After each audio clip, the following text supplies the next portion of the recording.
Okay, y'all gotta get down. Come on. Yes, be gone with you. Perfect. Go away. I can see your tail. Shoo. Shoo. Okay guys, today I got a new scope. And this scope is gonna go on my AR-15, the Springfield St. Victor. Did a lot of research on a bunch of different scopes and this one stood out to me the most. This is the Vortex Viper PST Gen 2. Gen 2. As far as all the reviews go, this is a very, very good scope. It's a 1:6, so makes it a LPVO, low power variable optic. So today I'll be unboxing it for all of you to see. Here we go. Wow. Okay. Let's see, taking her out.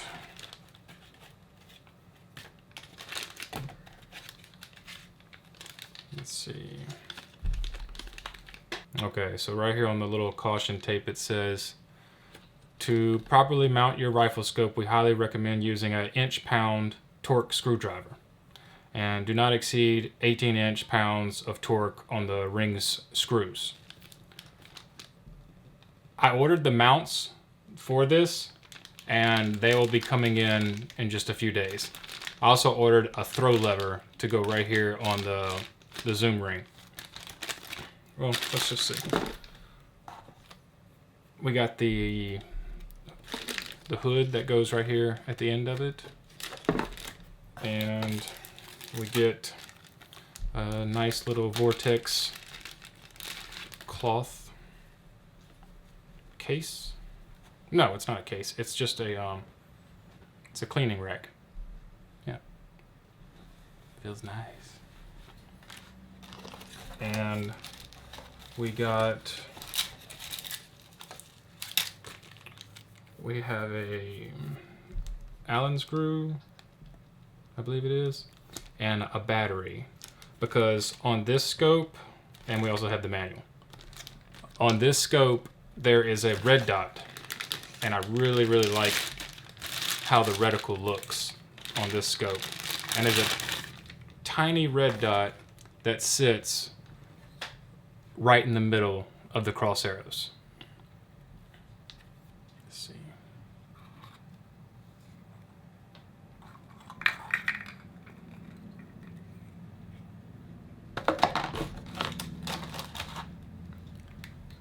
So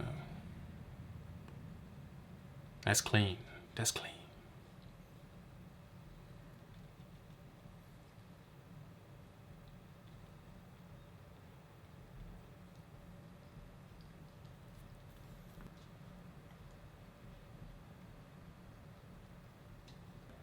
When I go to mount the scope and do some actual shots with it to sight it in, I'll throw in what everything looks like through the...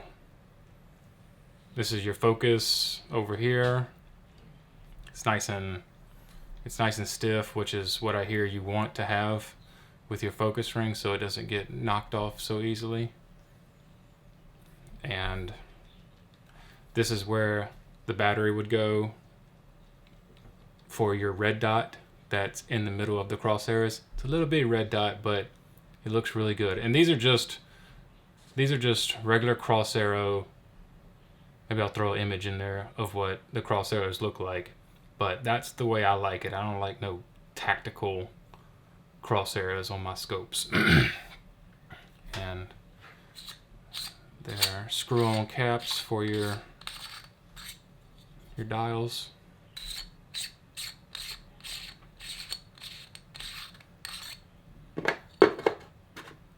I will say that they're tightened right here with a little Allen screw, so you have to untighten it for you to spin it. Oh shoot, here, let's do it.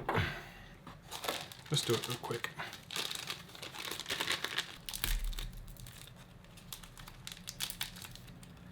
Okay, so you have it. You see the little Allen screw? So just put your... There, that's it. Okay, so let's do this one. That one was a little bit tighter, but it came loose. Okay, so now let's see if I can...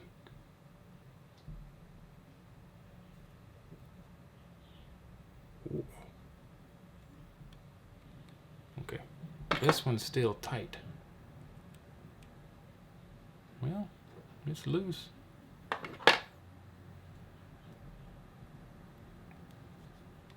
There it is. Goodness. Okay, there it is.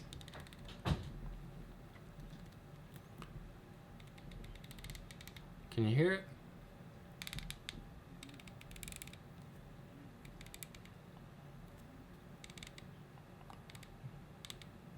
They're a little tight, a little tough to turn, but that's good. Don't want to get knocked off. This one's tight. Oh, wait. Oh, okay. But yeah, when I go to sight it in, I'll be messing with that a lot more. But yeah, so I just wanted to share the unboxing video of my new scope. I really like it. It looks very clear when you go to look through it. And so like I said, I have some mounts coming, some Vortex mounts, and I also have a throw lever. So, oh well, here, let's see how stiff this is. So you got your ring. It's smooth. It's got a little resistance to it, but that, you know, again, that's what I like. That throw lever will go right here and come up just a tiny bit, and it's just easy to boom, boom, change back and forth between 1 to 6. I got it for $5.99 on the Vortex website, but really I ordered it through Amazon, so it was $5.99 on Amazon when I ordered it. It's very comparable to the Vortex Razor. The Vortex Razor is like a $1,200 to $1,300 scope, and this one's like half the price and still performs almost equally as far as the reviews said. They perform very close to each other. I'm more than happy with this one though, and $600 is about as much as I want to spend on a scope. But yeah, hope you guys enjoyed today's video. I'll be making a follow-up video soon of me mounting the scope onto my Springfield St. Victor, and then I'll be making another one of me sighting it in. So, hope you guys enjoyed today's video. Take care.